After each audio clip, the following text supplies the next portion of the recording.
As the holidays wind down, we know there's some gifts that are going to wind back on the store shelves, but most stores, they've relaxed return policies, but not all of them. NBC's Vicki Nguyen has some tips. First, the rush to get presents under the tree, and now the rush to return some of those gifts for cash or store credit.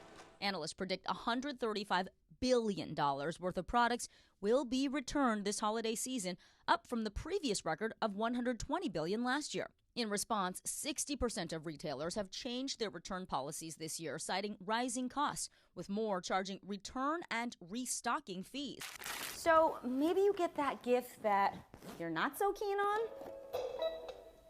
Okay, the first thing to do, make sure you don't remove it from the original packaging. Even though stores are pretty generous with their return policies these days, they're a lot more likely to give you a cash refund rather than store credit if they can resell the item. Avoid accidentally throwing away the gift receipt with your wrapping paper.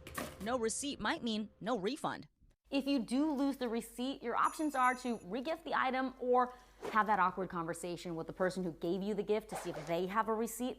If not, you can bring it back to the store. Most will give you a store credit, but be prepared, some won't.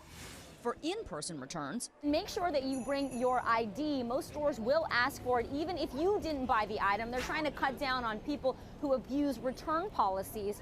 And guys, when you're inside the store, make sure you're nice to the employee.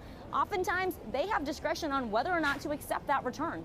It's easier than ever to return your unwanted gifts, especially if you're prepared with these simple tips. Now, some retailers are extending their holiday return windows. Apple is now pushing it back to January 8th. Walmart and Amazon have set theirs to January 31st. Bed Bath & Beyond and Lowe's, they have a 90-day return policy, while Kohl's allows returns for 180 days on most items. And at Costco, you can return items at any time as long as they're not electronics.